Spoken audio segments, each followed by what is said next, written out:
Welcome back to the show, everyone. It's one thing to want to lead a long life, but how about leading a long, healthy life? Slowing the aging process with food. If we've got your attention, you'll probably want to pick up this book. Leslie Beck is joining us now to tell us about the longevity diet. How are you? I'm great. Thanks. Thanks for inviting me. So this definitely gets people's attention. Yeah. So tell us a little bit about how your diet can affect your aging process. Absolutely. You know, I think we know that food has the potential to impact a number of the processes that are associated with aging and age-related diseases. So number one, free radical damage.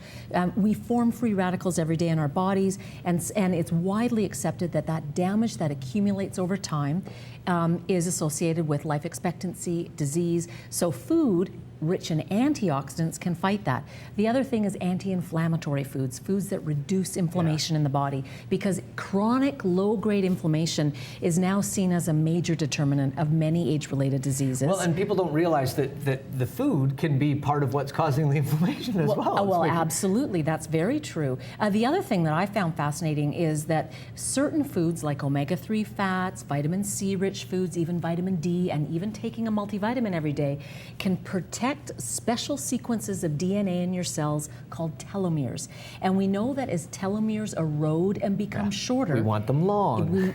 That's associated with a shorter life expectancy and poorer health. So certain foods can keep them long. And then the other thing I really talk about is this whole theory of calorie restriction, how cutting the number of calories you eat every day, but getting all the protein, all the vitamins and minerals you need in every species studied so far. It's been shown to extend life expectancy. So how many calories ideally should, say, a female have or a male have that, you know, is just trying to eat healthfully? Well, you know, first of all, that's the first thing, is making sure that you're getting all these healthy foods in your diet, and then secondly, look at calories.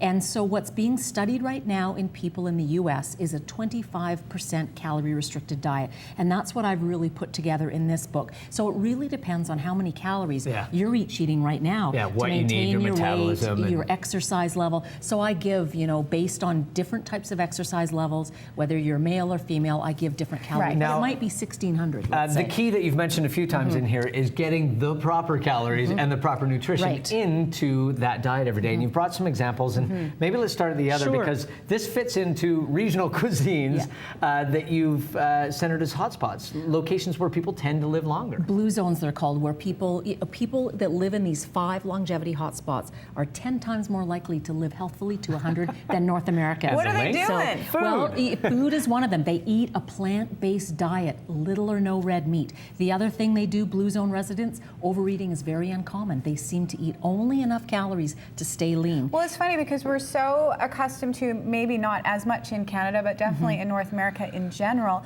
to these massive portions, especially when you go to a restaurant in the United States. It's so shocking to me. It's 3 or 4 times the amount of food that we're used to eating when we eat at home. And it's too much, and that causes cellular damage that may actually accelerate the aging process. So some of the foods I've got here, olive oil, extra virgin olive oil, olives, and avocado. These are excellent sources of monounsaturated fat, the type of fat that keeps your heart healthy, but also the type of fat that helps reduce inflammation in the body. So that's going to combat aging in your cells as well. So these are the good fats. When people are told that they need less fat in their diet, oftentimes they try and restrict everything, but there are good fats that you can have, and they're found in those foods. Yep, these are definitely the heart-healthy fats to be adding to your diet. Excellent. And we always hear about omega-3s. I know, it's on every list. We live on the West Coast. We have so much salmon here this year, but it is really good for us. Yeah, and it absolutely is good for you. An anti-inflammatory food as well, but again, omega-3 fats have been shown in research to help preserve the length of your telomeres,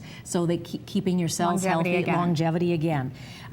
Beans, you've probably heard a lot about beans, whether it's chickpeas, kidney beans, lentils. They're all great because they are all a low glycemic food. That means they're released as sugar very slowly in your bloodstream. Scientists think that keeping your levels of insulin lower, the hormone that clears sugar, may pave the way to a longer life. And when it comes to sugar and carbohydrates, a lot of people have a misunderstanding of what is a good sugar, what's bad sugar, what's a good carbohydrate, what's bad, but we need to have a little bit of both in our diets. You shouldn't restrict everything. You absolutely need healthy carbohydrates, whole grains, low glycemic foods like beans. The other reason I've picked black beans is because compared to all other beans, they're the highest in antioxidants because of their dark color. And what do antioxidants do for us in our diet? So what antioxidants do, they help to fight that damage caused to cells from free radicals. And free radicals or think of them like unstable oxygen molecules that are roaming your body.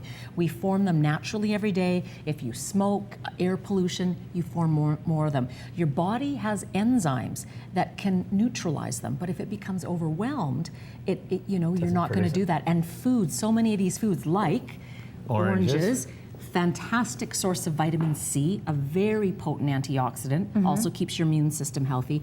Red peppers, even a better source of vitamin C than oranges. I didn't know that. Half a cup of raw red pepper, 95 milligrams of vitamin C. You need 90 grams, you need 75 milligrams. Really good snack, 90 milligrams, pardon me. Nice. And they also are high in beta carotene, which is another antioxidant. Love it. And we know that nuts are good for us. Almonds, great source of that healthy monounsaturated fat.